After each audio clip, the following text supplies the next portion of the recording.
Among secular books, Plato only is entitled to Omar's fanatical compliment to the Quran when he said, "Burn the libraries, for their value is in this book." These sentences contain the culture of nations.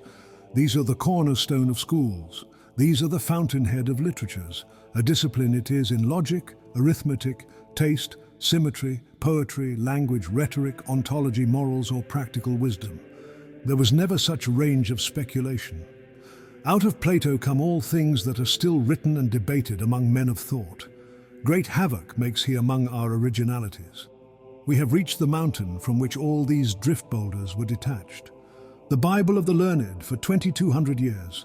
Every brisk young man who says in succession fine things to each reluctant generation, Boethius, Rabelais, Erasmus, Bruno, Locke, Rousseau, Alfieri, Coleridge, is some reader of Plato translating into the vernacular, wittily, his good things. Even the men of grander proportion suffer some deduction from the misfortune, shall I say, of coming after this exhausting generalizer. St. Augustine, Copernicus, Newton, Behmen, Swedenborg, Goethe are likewise his debtors and must say after him. For it is fair to credit the broadest generalizer with all the particulars deducible from his thesis. Plato is philosophy and philosophy, Plato, at once the glory and the shame of mankind, since neither Saxon nor Roman have availed to add any idea to his categories. No wife, no children had he, and the thinkers of all civilized nations are his posterity and are tinged with his mind. How many great men nature is incessantly sending up out of night to be his men, Platonists. The Alexandrians, a constellation of genius. The Elizabethans, not less. Sir Thomas More, Henry Moore, John Hales, John Smith, Lord Bacon, Jeremy Taylor, Ralph Cudworth, Sydenham, Thomas Taylor, Marsilius Ficinus, and Picus Mirandola. Calvinism is in his Phaedo. Christianity is in it. Mahometanism draws all its philosophy in its handbook of morals, the Akhlaq-i Jalali, from him. Mysticism finds in Plato all its texts. This citizen of a town in Greece is no villager nor patriot. An Englishman reads and says, "How English?" A German, "How Teutonic?" An Italian, "How Roman and how Greek?" As they say that Helen of Argos had that universal beauty that everybody felt related to her, so Plato seems to a reader in New England an American genius. His broad humanity transcends all sectional lines. This range of Plato instructs us what to think of the vexed question concerning his reputed works. What are genuine? What spurious? It is singular that wherever we find a man higher by a whole head than any of his contemporaries, it is sure to come into doubt what are his real works. Thus Homer, Plato, Raphael, Shakespeare. For these men magnetize their contemporaries so that their companions can do for them what they can never do for themselves. And the great man does thus live in several bodies and write or paint or act by many hands. And after some time, it is not easy to say what is the authentic work of the master and what is only of his school. Plato, too, like every great man, consumed his own times. What is a great man but one of great affinities, who takes up into himself all arts, sciences, all knowables, as his food? He can spare nothing. He can dispose of everything. What is not good for virtue is good for knowledge. Hence his contemporaries tax him with plagiarism. But the inventor only knows how to borrow, and society is glad to forget the innumerable labourers who ministered to this architect, and reserves all its gratitude for him. When we are praising Plato, it seems we are praising quotations from Solon and Sophron and Philolaus. Be it so. Every book is a quotation, and every house is a quotation out of all forests and mines and stone quarries, and every man is a quotation from all his ancestors. And this grasping inventor puts all nations under contribution. Plato absorbed the learning of his times, Philolaus, Timaeus, Heraclitus, Parmenides, and what else?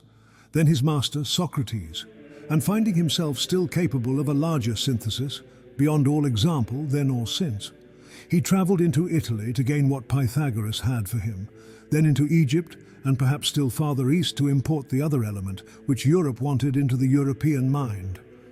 This breadth entitles him to stand as the representative of philosophy. He says in the Republic, "Such a genius as philosophers must of necessity have is wont but seldom in all its parts to meet in one man, but its different parts generally spring up in different persons." Every man who would do anything well must come to it from a higher ground. A philosopher must be more than a philosopher. Plato is clothed with the powers of a poet, stands upon the highest place of the poet, and, though I doubt he wanted the decisive gift of lyric expression, mainly is not a poet because he chose to use the poetic gift to an ulterior purpose. Great geniuses have the shortest biographies. Their cousins can tell you nothing about them. They lived in their writings, and so their house and street life was trivial and commonplace. If you would know their tastes and complexions, the most admiring of their readers most resembles them. Plato especially has no external biography. If he had lover, wife, or children, we hear nothing of them. He ground them all into paint. As a good chimney burns its smoke, so a philosopher converts the value of all his fortunes into his intellectual performances. He was born 427, about the time of the death of Pericles, was of patrician connection in his times and city, and is said to have had an early inclination for war. But in his 20th year, meeting with Socrates, was easily dissuaded from this pursuit, and remained for 10 years his scholar, until the death of Socrates. He then went to Megara, accepted the invitations of Dion and of Dionysius to the court of Sicily, and went thither 3 times, though very capriciously treated. He travelled into Italy, then into Egypt, where he stayed a long time. Some say 3, some say 13 years. It is said he went farther into Babylonia. This is uncertain. Returning to Athens, he gave lessons in the academy to those whom his fame drew thither, and died, as we have received it, in the act of writing at 81 years. But the biography of Plato is interior. We are to account for the supreme elevation of this man in the intellectual history of our race, how it happens that in proportion to the culture of men, they become his scholars. That, as our Jewish Bible has implanted itself in the table talk and household life of every man and woman in the European and American nations, so the writings of Plato have preoccupied every school of learning, every lover of thought, every church, every poet, making it impossible to think on certain levels except through him. He stands between the truth and every man's mind, and has almost impressed language in the primary forms of thought, with his name and seal. I am struck in reading him with the extreme modernness of his style and spirit. Here is the germ of that Europe we know so well, in its long history of arts and arms. Here are all its traits already discernible in the mind of Plato, and in none before him. It has spread itself since into 100 histories, but has added no new element. This perpetual modernness is the measure of merit in every work of art, since the author of it was not misled by anything short-lived or local, but abode by real and abiding traits. How Plato came thus to be Europe and philosophy and almost literature is the problem for us to solve. This could not have happened without a sound, sincere and Catholic man, able to honour, at the same time, the ideal or laws of the mind and fate, or the order of nature. The first period of a nation, as of an individual, is the period of unconscious strength. Children cry, scream and stamp with fury, unable to express their desires. As soon as they can speak and tell their want and the reason of it, they become gentle. In adult life, whilst the perceptions are obtuse, men and women talk vehemently and superlatively, blunder and quarrel. Their manners are full of desperation, their speech is full of oaths. As soon as, with culture, things have cleared up a little, and they see them no longer in lumps and masses, but accurately distributed, they desist from that weak vehemence and explain their meaning in detail. If the tongue had not been framed for articulation, man would still be a beast in the forest. The same weakness and want on a higher plane occurs daily in the education of ardent young men and women. Ah, you don't understand me. I have never met with anyone who comprehends me. And they sigh and weep, write verses and walk alone, fault of power to express their precise meaning. In a month or two, through the favour of their good genius, they meet someone so related as to assist their volcanic estate, and, good communication being once established, they are thenceforward good citizens. It is ever thus. The progress is to accuracy, to skill, to truth, from blind force. There is a moment in the history of every nation when, proceeding out of this brute youth, the perceptive powers reach their ripeness and have not yet become microscopic. so that man, at that instant, extends across the entire scale, and with his feet still planted on the immense forces of night, converses by his eyes and brain with solar and stellar creation. That is the moment of adult health, the culmination of power. Such is the history of Europe in all points, and such in philosophy. Its early records, almost perished, are of the immigrations from Asia, bringing with them the dreams of barbarians, a confusion of crude notions of morals and of natural philosophy, gradually subsiding through the partial insight of single teachers. Before Pericles came the 7 wise masters, and we have the beginnings of geometry, metaphysics and ethics. Then the partialists, deducing the origin of things from flux or water, or from air or from fire or from mind. All mix with these causes mythologic pictures. At last comes Plato, the distributor, who needs no barbaric point or tattoo or whooping, for he can define. He leaves with Asia the vast and superlative. He is the arrival of accuracy and intelligence. He shall be as a god to me, who can rightly divide and define. This defining is philosophy. Philosophy is the account which the human mind gives to itself of the constitution of the world. 2 cardinal facts lie forever at the base: the one and the two, 1, unity or identity, and 2, variety. We unite all things by perceiving the law which pervades them, by perceiving the superficial differences and the profound resemblances, but every mental act, this very perception of identity or oneness, recognizes the difference of things, oneness and otherness. It is impossible to speak or to think without embracing both. The mind is urged to ask for one cause of many effects, then for the cause of that, and again the cause, diving still into the profound, self-assured that it shall arrive at an absolute and sufficient one, a one that shall be all. In the midst of the sun is the light, in the midst of the light is truth, and in the midst of truth is the imperishable being, say the Vedas. All philosophy of East and West has the same centripetence. Urged by an opposite necessity, the mind returns from the one to that which is not one, but other or many, from cause to effect, and affirms the necessary existence of variety, the self-existence of both, as each is involved in the other. These strictly blended elements, it is the problem of thought to separate and to reconcile. Their existence is mutually contradictory and exclusive, and each so fast slides into the other that we can never say what is one and what it is not. The Proteus is as nimble in the highest as in the lowest grounds, when we contemplate the one, the true, the good, as in the surfaces and extremities of matter. In all nations there are minds which incline to dwell in the conception of the fundamental unity. The raptures of prayer and ecstasy of devotion lose all being in one being. This tendency finds its highest expression in the religious writings of the East, and chiefly in the Indian scriptures, in the Vedas, the Bhagavad Gita, and the Vishnu Purana. Those writings contain little else than this idea, and they rise to pure and sublime strains in celebrating it. The same, friend and foe are of one stuff. The ploughman, the plough, and the furrow are of one stuff, and the stuff is such and so much that the variations of form are unimportant. You are fit, says the Supreme Krishna to a sage, to apprehend that you are not distinct from me. That which I am thou art, and that also is this world, with its gods and heroes and mankind. Men contemplate distinctions because they are stupefied with ignorance. The words I and mine constitute ignorance.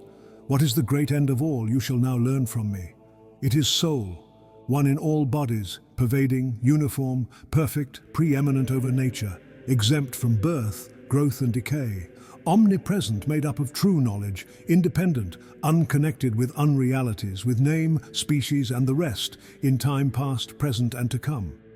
The knowledge that this spirit, which is essentially one, is in one's own and in all other bodies, is the wisdom of one who knows the unity of things. As one diffusive air passing through the perforations of a flute is distinguished as the notes of a scale, so the nature of the Great Spirit is single, though its forms be manifold, arising from the consequences of acts. When the difference of the investing form, as that of God or the rest, is destroyed, there is no distinction. The whole world is but a manifestation of Vishnu, who is identical with all things, and is to be regarded by the wise as not differing from, but as the same as themselves. I neither am going nor coming, nor is my dwelling in any one place, nor art thou thou, nor are others others, nor am I. As if he had said, all is for the soul, and the soul is Vishnu, and animals and stars are transient paintings, and light is whitewash, and durations are deceptive, and form is imprisonment, and heaven itself a decoy. That which the soul seeks is resolution into being above form, out of Tartarus and out of heaven, liberation from nature. If speculation tends thus to a terrific unity in which all things are absorbed, action tends directly backwards to diversity. The first is the course or gravitation of mind, the second is the power of nature. Nature is the manifold. The unity absorbs and melts or reduces. Nature opens and creates. These two principles reappear and interpenetrate all things, all thought, the one, the many. One is being, the other intellect. One is necessity, the other freedom, one rest, the other motion. One power, the other distribution. One strength, the other pleasure. One consciousness, the other definition. One genius, the other talent. One earnestness, the other knowledge. One possession, the other trade. One caste, the other culture. One king, the other democracy. And if we dare carry these generalizations a step higher, and name the last tendency of both, we might say that the end of the one is escape from organization, pure science, and the end of the other is the highest instrumentality, or use of means, or executive deity. Each student adheres, by temperament and by habit, to the first or to the second of these gods of the mind. By religion, he tends to unity, by intellect or by the senses, to the many. A too rapid unification and an excessive appliance to parts and particulars are the twin dangers of speculation. To this partiality, the history of nations corresponded. The country of unity, of immovable institutions, the seat of a philosophy delighting in abstractions, of men faithful in doctrine and in practice to the idea of a deaf, unimplorable, immense fate, is Asia. And it realizes this faith in the social institution of caste. On the other side, the genius of Europe is active and creative. It resists caste by culture. Its philosophy was a discipline. It is a land of arts, inventions, trade, freedom. If the East loved infinity, the West delighted in boundaries. European civility is the triumph of talent, the extension of system, the sharpened understanding, adaptive skill, delight in forms, delight in manifestation, incomprehensible results. Pericles, Athens, Greece had been working in this element with the joy of genius not yet chilled by any foresight of the detriment of an excess. They saw before them no sinister political economy, no ominous Malthus, no Paris or London, no pitiless subdivision of classes, the doom of the pinmakers, the doom of the weavers, of dressers, of stockingers, of carders, of spinners, of colliers, no Ireland, no Indian caste superinduced by the efforts of Europe to throw it off. The understanding was in its health and prime. Art was in its splendid novelty. They cut the Pentelican marble as if it were snow, and their perfect works in architecture and sculpture seemed things of course, not more difficult than the completion of a new ship at the Medford Yards or new mills at Lowell. These things are in course and may be taken for granted. The Roman legion, Byzantine legislation, English trade, the saloons of Versailles, the cafes of Paris, the steam mill, steamboat, steam coach, may all be seen in perspective. The town meeting, the ballot box, the newspaper and cheap press. Meantime, Plato, in Egypt and in Eastern pilgrimages, imbibed the idea of one deity in which all things are absorbed, the unity of Asia and the detail of Europe, the infinitude of the Asiatic soul and the defining result-loving, machine-making, surface-seeking, opera-going Europe. Plato came to join, and by contact to enhance the energy of each. The excellence of Europe and Asia are in his brain. Metaphysics and natural philosophy expressed the genius of Europe. He substructs the religion of Asia as the base. In short, a balanced soul was born, perceptive of the two elements. It is as easy to be great as to be small. The reason why we do not at once believe in admirable souls is because they are not in our experience. In actual life, they are so rare as to be incredible. But primarily, there is not only no presumption against them, but the strongest presumption in favor of their appearance. But whether voices were heard in the sky or not, whether his mother or his father dreamed that the infant man-child was the son of Apollo, whether a swarm of bees settled on his lips or not, a man who could see two sides of a thing was born. The wonderful synthesis so familiar in nature, the upper and the underside of the medal of Jove, the union of impossibilities which reappears in every object, its real and its ideal power was now also transferred entire to the consciousness of a man. The balanced soul came. If he loved abstract truth, he saved himself by propounding the most popular of all principles, the absolute good, which rules rulers and judges the judge. If he made transcendental distinctions, he fortified himself by drawing all his illustrations from sources disdained by orators and polite conversers, from mares and puppies, from pitchers and soup ladles, from cooks and criers, the shops of potters, horse doctors, butchers and fishmongers. He cannot forgive in himself a partiality, but is resolved that the two poles of thought shall appear in his statement. His argument and his sentence are self-imposed and spherical. The two poles appear, yes, and become two hands to grasp and appropriate their own. Every great artist has been such by synthesis. Our strength is transitional, alternating, or shall I say a thread of two strands.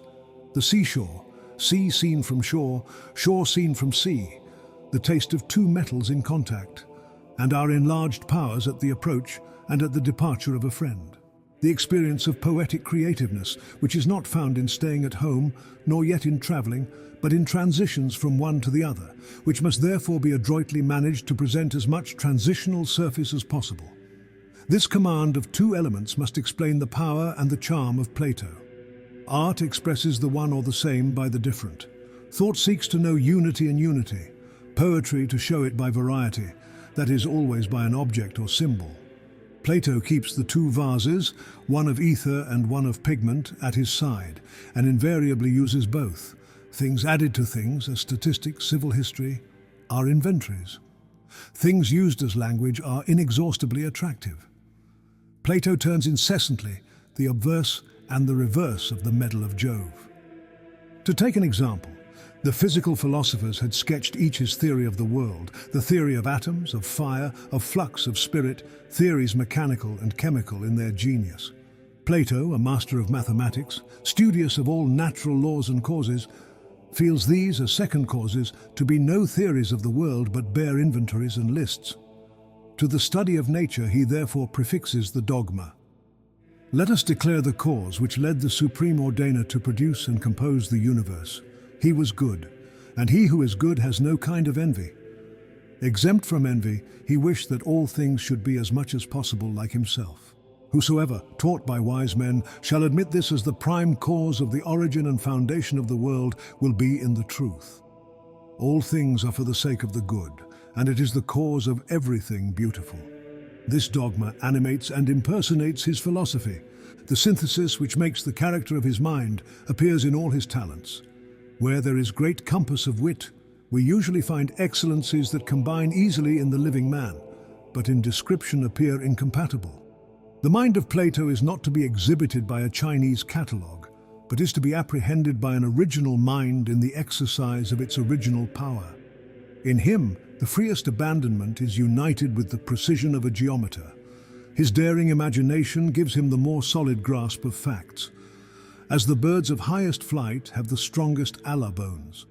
His patrician polish, his intrinsic elegance, edged by an irony so subtle that it stings and paralyzes, adorn the soundest health and strength of frame. According to the old sentence, if Jove should descend to the earth, he would speak in the style of Plato. With this palatial air there is, for the direct aim of several of his works and running through the tenor of them all, a certain earnestness which mounts in the Republic and in the Phaedo to piety. He has been charged with feigning sickness at the time of the death of Socrates, but the anecdotes that have come down from the times attest his manly interference before the people in his master's behalf, since even the savage cry of the assembly to Plato is preserved, and the indignation towards popular government in many of his pieces expresses a personal exasperation. He has a probity, a native reverence for justice and honor, and a humanity which makes him tender for the superstitions of the people. Add to this, he believes that poetry, prophecy, and the high insight are from a wisdom of which man is not master, that the gods never philosophize, but by a celestial mania these miracles are accomplished. Horsed on these winged steeds, he sweeps the dim regions, visits worlds which flesh cannot enter. He saw the souls in pain, he hears the doom of the judge. He beholds the penal metempsychosis, the fates with the rock and shears, and hears the intoxicating hum of their spindle. But his circumspection never forsook him. One would say he had read the inscription on the gates of Busy Rain, "Be bold," and on the second gate, be bold, and evermore be bold," and then again had paused well at the third gate, "Be not too bold." His strength is like the momentum of a falling planet, and his discretion the return of its due and perfect curve. So excellent is his Greek love of boundary and his skill in definition. In reading logarithms, one is not more secure than in following Plato in his flights. Nothing can be colder than his head when the lightnings of his imagination are playing in the sky. He has finished his thinking before he brings it to the reader, and he abounds in the surprises of a literary master. He has that opulence which furnishes, at every turn, the precise weapon he needs. As the rich man wears no more garments, drives no more horses, sits in no more chambers than the poor, but has that one dress or equipage or instrument which is fit for the hour and the need. So Plato, in his plenty, is never restricted, but has the fit word. There is indeed no weapon in all the armory of wit which he did not possess and use. Epic, analysis, mania, intuition, music, satire and irony, down to the customary and polite. His illustrations are poetry and his jests illustrations. Socrates' profession of obstetric art is good philosophy, and his finding that word cookery and adulatory art, for rhetoric in the Gorgias, does us a substantial service still. No orator can measure in effect with him who can give good nicknames. What moderation and understatement, and checking his thunder in mid-volley. He has good-naturedly furnished the courtier and citizen with all that can be said against the schools. For philosophy is an elegant thing if anyone modestly meddles with it, but if he is conversant with it more than is becoming, it corrupts the man. He could well afford to be generous, he who from the sun-like centrality and reach of his vision had a faith without cloud. Such as his perception was his speech. He plays with the doubt and makes the most of it. He paints and quibbles, and by comes a sentence that moves the sea and land. The admirable earnest comes not only at intervals, in the perfect yes and no of the dialogue, but in bursts of light. I therefore, Calicles, am persuaded by these accounts, and consider how I may exhibit my soul before the judge in a healthy condition.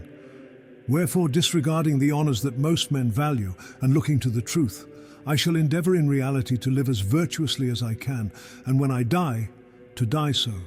And I invite all other men to the utmost of my power. And you too I in turn invite to this contest, which I affirm surpasses all contests here. He is a great average man, one who, to the best thinking, adds a proportion and equality in his faculties, so that men see in him their own dreams and glimpses made available and made to pass for what they are. A great common sense is his warrant and qualification to be the world's interpreter. He has reason, as all the philosophic and poetic class have, but he has also what they have not, this strong solving sense to reconcile his poetry with the appearances of the world, and build a bridge from the streets of cities to the Atlantis. He omits never this graduation, but slopes his thought, however picturesque the precipice on one side, to an access from the plain. He never writes in ecstasy or catches us up into poetic raptures. Plato apprehended the cardinal facts. He could prostrate himself on the earth and cover his eyes whilst he adored that which cannot be numbered or gauged or known or named, that of which everything can be affirmed and denied, that which is entity and non-entity. He called it super-essential. He even stood ready, as in the Parmenides, to demonstrate that it was so, that this being exceeded the limits of intellect. No man ever more fully acknowledged the ineffable. Having paid his homage, as for the human race, to the illimitable, he then stood erect, and for the human race affirmed, and yet things are knowable. That is, The Asia in his mind was first heartily honoured, the ocean of love and power, before form, before will, before knowledge, the same, the good, the one. And now, refreshed and empowered by this worship, the instinct of Europe, namely culture, returns. And he cries, "Yet things are knowable. They are knowable, because being from one, things correspond. There is a scale, and the correspondence of heaven to earth, of matter to mind, of the part to the whole, is our guide. As there is a science of stars called astronomy, a science of quantities called mathematics, a science of qualities called chemistry, so there is a science of sciences, I call it dialectic, which is the intellect discriminating the false and the true. It rests on the observation of identity and diversity, for to judge is to unite to an object the notion which belongs to it. The sciences, even the best, mathematics and astronomy, are like sportsmen who seize whatever prey offers, even without being able to make any use of it. Dialectic must teach the use of them. This is of that rank that no intellectual man will enter on any study for its own sake, but only with a view to advance himself in that one sole science which embraces all. The essence or peculiarity of man is to comprehend a whole, or that which in the diversity of sensations can be comprised under a rational unity. The soul which has never perceived the truth cannot pass into the human form. I announce to men the intellect. I announce the good of being interpenetrated by the mind that made nature. This benefit, namely, that it can understand nature, which it made and maketh. Nature is good, but intellect is better, as the lawgiver is before the law receiver. I give you joy, O sons of men, that truth is altogether wholesome, that we have hope to search out what might be the very self of everything. The misery of man is to be balked of the sight of essence and to be stuffed with conjectures.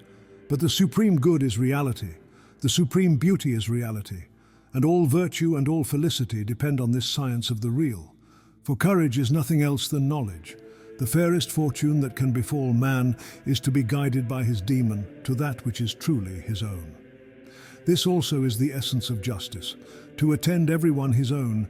Nay, the notion of virtue is not to be arrived at except through direct contemplation of the divine essence. Courage, then, for the persuasion that we must search that which we do not know will render us, beyond comparison, better, braver, and more industrious than if we thought it impossible to discover what we do not know and useless to search for it. He secures a position not to be commanded by his passion for reality, valuing philosophy only as it is the pleasure of conversing with real being. Thus, full of the genius of Europe, he said, culture. He saw the institutions of Sparta and recognized, more genially one would say than any since, the hope of education.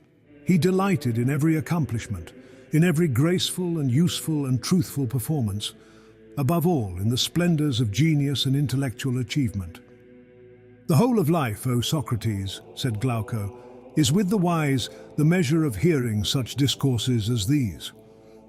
What a price he sets on the feats of talent, on the powers of Pericles, of Isocrates, of Parmenides. What price above price on the talents themselves? He called the several faculties gods in his beautiful personation. What value he gives to the art of gymnastic in education, what to geometry, what to music, what to astronomy, whose appeasing and medicinal power he celebrates. In the Timaeus he indicates the highest employment of the eyes.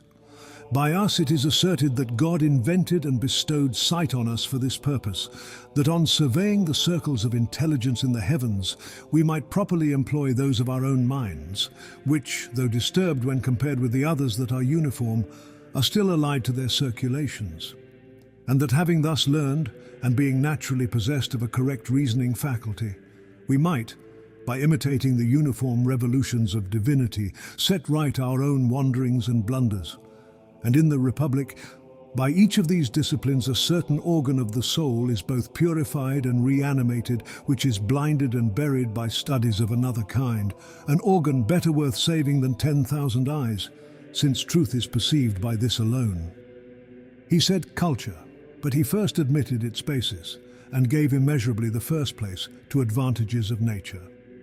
His patrician tastes laid stress on the distinctions of birth. In the doctrine of the organic character and disposition is the origin of caste. such as were fit to govern. Into their composition the informing deity mingled gold, into the military, silver, iron and brass for husbandmen and artificers. The East confirms itself in all ages in this faith. The Quran is explicit on this point of caste. Men have their metal, as of gold and silver. Those of you who were the worthy ones in the state of ignorance will be the worthy ones in the state of faith as soon as you embrace it. Plato was not less firm. Of the 5 orders of things, only 4 can be taught to the generality of men. In the Republic, he insists on the temperaments of the youth as first of the first. A happier example of the stress laid on nature is in the dialogue with the young Theages, who wishes to receive lessons from Socrates.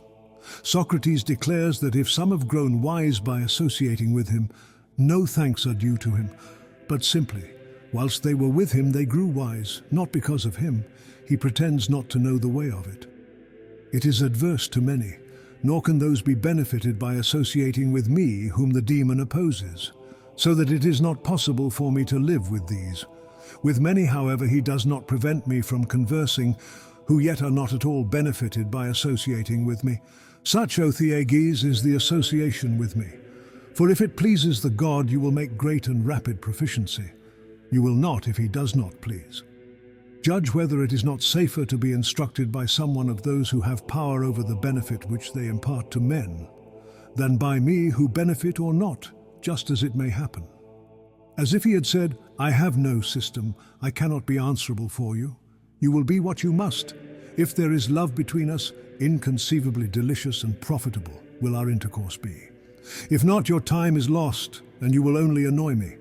I shall seem to you stupid, and the reputation I have, false. Quite above us, beyond the will of you or me, is this secret affinity or repulsion laid. All my good is magnetic, and I educate, not by lessons, but by going about my business. He said culture, he said nature, and he failed not to add, there is also the divine. There is no thought in any mind, but it quickly tends to convert itself into a power and organizes a huge instrumentality of means. Plato, lover of limits, loved the illimitable, saw the enlargement and nobility which come from truth itself and good itself, and attempted as if on the part of the human intellect once for all to do it adequate homage, homage fit for the immense soul to receive, and yet homage becoming the intellect to render. He said then, our faculties run out into infinity and return to us thence. We can define but a little way, but here is a fact which will not be skipped, and which to shut our eyes upon is suicide. All things are in a scale, and begin where we will, ascend and ascend. All things are symbolical, and what we call results are beginnings. A key to the method and completeness of Plato is his twice bisected line. After he has illustrated the relation between the absolute good and true and the forms of the intelligible world, he says, let there be a line cut in 2 unequal parts. Cut again each of these 2 main parts, one representing the visible, the other the intelligible world, and let these 2 new sections represent the bright part and the dark part of each of these worlds. You will have for one of the sections of the visible world images, that is, both shadows and reflections. For the other section, the objects of these images, that is, plants, animals, and the works of art and nature. Then divide the intelligible world in like manner. The one section will be of opinions and hypotheses, and the other section of truths. To these 4 sections, the 4 operations of the soul correspond: conjecture, faith, understanding, reason. As every pool reflects the image of the sun, so every thought and thing restores us an image and creature of the supreme good. The universe is perforated by 1,000,000 channels for his activity. All things mount and mount. All his thought has this ascension. In Phaedrus, teaching that beauty is the most lovely of all things, exciting hilarity and shedding desire and confidence through the universe wherever it enters, and it enters in some degree into all things. But that there is another, which is as much more beautiful than beauty is than chaos, namely, wisdom, which our wonderful organ of sight cannot reach unto, but which, could it be seen, would ravish us with its perfect reality. He has the same regard to it as the source of excellence in works of art. When an artificer, he says, in the fabrication of any work, looks to that which always subsists according to the same, and employing a model of this kind, expresses its idea and power in his work, it must follow that his production should be beautiful. But when he beholds that which is born and dies, it will be far from beautiful. Thus, ever, the banquet is a teaching in the same spirit, familiar now to all the poetry and to all the sermons of the world, that the love of the sexes is initial, and symbolizes at a distance the passion of the soul for that immense lake of beauty it exists to seek. This faith in the divinity is never out of mind and constitutes the ground of all his dogmas. Body cannot teach wisdom, God only. In the same mind, he constantly affirms that virtue cannot be taught, that it is not a science but an inspiration, that the greatest goods are produced to us through mania and are assigned to us by a divine gift. This leads me to that central figure which he has established in his academy, as the organ through which every considered opinion shall be announced, and whose biography he has likewise so labored that the historic facts are lost in the light of Plato's mind. Socrates and Plato are the double star which the most powerful instruments will not entirely separate. Socrates, again, in his Traits and Genius, is the best example of that synthesis which constitutes Plato's extraordinary power. Socrates, a man of humble stem, but honest enough, of the commonest history, of a personal homeliness so remarkable as to be a cause of wit in others. The rather that his broad good nature and exquisite taste for a joke invited the sally, which was sure to be paid. The players personated him on the stage. The potters copied his ugly face on their stone jugs. He was a cool fellow, adding to his humour a perfect temper and a knowledge of his man. Be he who he might whom he talked with, which laid the companion open to certain defeat in any debate. And in debate he immoderately delighted. The young men are prodigiously fond of him, and invite him to their feasts, whither he goes for conversation. He can drink too, has the strongest head in Athens, and after leaving the whole party under the table, goes away as if nothing had happened, to begin new dialogues with somebody that is sober. In short, he was what our country people call an old one. He affected a good many citizen-like tastes, was monstrously fond of Athens, hated trees, never willingly went beyond the walls, knew the old characters, valued the boors and Philistines, thought everything in Athens a little better than anything in any other place. He was plain as a Quaker in habit and speech, affected low phrases and illustrations from cocks and quails, soup pans and sycamore spoons, grooms and farriers and unnameable offices. Especially if he talked with any superfine person. He had a Franklin-like wisdom. Thus he showed one who was afraid to go on foot to Olympia that it was no more than his daily walk within doors, if continuously extended, would easily reach. Plain old uncle as he was, with his great ears, an immense talker, the rumour ran that on one or two occasions, in the war with Boeotia, he had shown a determination which had covered the retreat of a troop. And there was some story that under cover of folly, he had in the city government, when one day he chanced to hold a seat there, evinced a courage in opposing singly the popular voice, which had well nigh ruined him. He is very poor, but then he is hardy as a soldier, and can live on a few olives, usually in the strictest sense on bread and water, except when entertained by his friends. His necessary expenses were exceedingly small, and no one could live as he did. He wore no undergarment, his upper garment was the same for summer and winter, and he went barefooted. And it is said that to procure the pleasure which he loves of talking at his ease all day with the most elegant and cultivated young men, he will now and then return to his shop and carve statues, good or bad, for sale.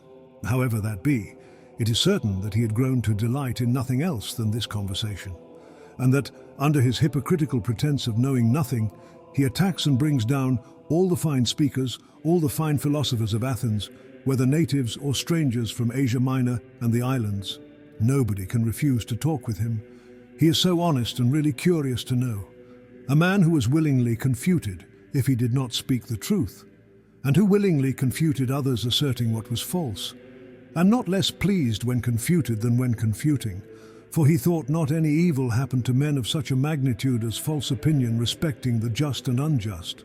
A pitiless disputant, who knows nothing but the bounds of whose conquering intelligence no man had ever reached, whose temper was imperturbable, whose dreadful logic was always leisurely and sportive, so careless and ignorant as to disarm the wariest and draw them, in the pleasantest manner, into horrible doubts and confusion. But he always knew the way out, knew it, yet would not tell it. No escape. He drives them to terrible choices by his dilemmas and tosses the Hippiases and Gorgiases with their grand reputations as a boy tosses his balls. The tyrannous realist. Menno has discoursed 1,000 times at length on virtue before many companies, and very well as it appeared to him. But at this moment he cannot even tell what it is. This crampfish of a Socrates has so bewitched him. This hard-headed humorist, whose strange conceits, drollery and bonhomie diverted the young patricians, whilst the rumour of his sayings and quibbles gets abroad every day, turns out in the sequel to have a probity as invincible as his logic, and to be either insane, or at least under cover of this play, enthusiastic in his religion. When accused before the judges of subverting the popular creed, he affirms the immortality of the soul, the future reward and punishment, and refusing to recant, in a caprice of the popular government, was condemned to die and sent to the prison. Socrates entered the prison and took away all ignominy from the place, which could not be a prison whilst he was there. Crito bribed the jailer, but Socrates would not go out by treachery. Whatever inconvenience ensue, nothing is to be preferred before justice. These things I hear like pipes and drums, whose sound makes me deaf to everything you say. The fame of this prison, the fame of the discourses there, and the drinking of the hemlock are one of the most precious passages in the history of the world. The rare coincidence in one ugly body of the droll and the martyr, the keen street and market debater with the sweetest saint known to any history at that time, had forcibly struck the mind of Plato, so capacious of these contrasts. And the figure of Socrates, by a necessity, placed itself in the foreground of the scene, as the fittest dispenser of the intellectual treasures he had to communicate.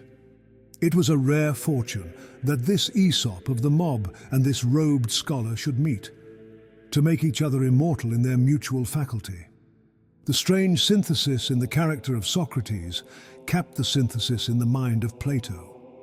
Moreover, by this means he was able, in the direct way and without envy, to avail himself of the wit and weight of Socrates, to which unquestionably his own debt was great, and these derived again their principal advantage from the perfect art of Plato. It remains to say that the defect of Plato in power is only that which results inevitably from his quality. He's intellectual in his aim, and therefore in expression, literary, mounting into heaven, diving into the pit, expounding the laws of the state, the passion of love, the remorse of crime, the hope of the parting soul. He is literary, and never otherwise. It is almost the sole deduction from the merit of Plato that his writings have not, what is no doubt incident to this regnancy of intellect in his work, the vital authority which the screams of prophets and the sermons of unlettered Arabs and Jews possess. There is an interval, and to cohesion, contact is necessary.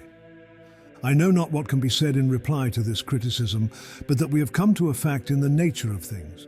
An oak is not an orange. The qualities of sugar remain with sugar, and those of salt with salt. In the second place, he has not a system. The dearest defenders and disciples are at fault. He attempted a theory of the universe, and his theory is not complete or self-evident. One man thinks he means this, and another that. He has said one thing in one place, and the reverse of it in another place. He is charged with having failed to make the transition from ideas to matter. Here is the world, sound as a nut, perfect, not the smallest piece of chaos left, never a stitch nor an end, not a mark of haste or botching or second thought. But the theory of the world is a thing of shreds and patches. The longest wave is quickly lost in the sea. Plato would willingly have a Platonism, a known and accurate expression for the world, and it should be accurate. It shall be the world passed through the mind of Plato, nothing less. Every atom shall have the Platonic tinge. Every atom, every relation or quality you knew before, you shall know again and find here, but now ordered, not nature, but art. And you shall feel that Alexander indeed overran, with men and horses, some countries of the planet, but countries and things of which countries are made, elements, planet itself, laws of planet and of men, have passed through this man as bread into his body, and become no longer bread but body. So all this mammoth morsel has become Plato. He has clapped copyright on the world. This is the ambition of individualism, but the mouthful proves too large. Boa constrictor has good will to eat it, but he is foiled. He falls abroad in the attempt, and biting gets strangled. The bitten world holds the biter fast by his own teeth. There he perishes. Unconquered nature lives on and forgets him. So it fares with all, so must it fare with Plato. In view of eternal nature, Plato turns out to be philosophical exercitations. He argues on this side and on that. The acutest German, the lovingest disciple, could never tell what Platonism was. Indeed, admirable texts can be quoted on both sides of every great question from him. These things we are forced to say if we must consider the effort of Plato or of any philosopher to dispose of nature, which will not be disposed of. No power of genius has ever yet had the smallest success in explaining existence. The perfect enigma remains, but there is an injustice in assuming this ambition for Plato. Let us not seem to treat with flippancy his venerable name. Men, in proportion to their intellect, have admitted his transcendent claims. The way to know him is to compare him not with nature, but with other men. How many ages have gone by, and he remains unapproached? A chief structure of human wit, like Karnak, or the medieval cathedrals, or the Etrurian remains, it requires all the breadth of human faculty to know it. I think it is truliest seen when seen with the most respect. His sense deepens, his merits multiply, with study. When we say, here is a fine collection of fables, or when we praise the style or the common sense or arithmetic, we speak as boys. And much of our impatient criticism of the dialectic, I suspect, is no better. The criticism is like our impatience of miles when we are in a hurry, but it is still best that a mile should have 1,760 yards. The great-eyed Plato proportioned the lights and shades after the genius of our life.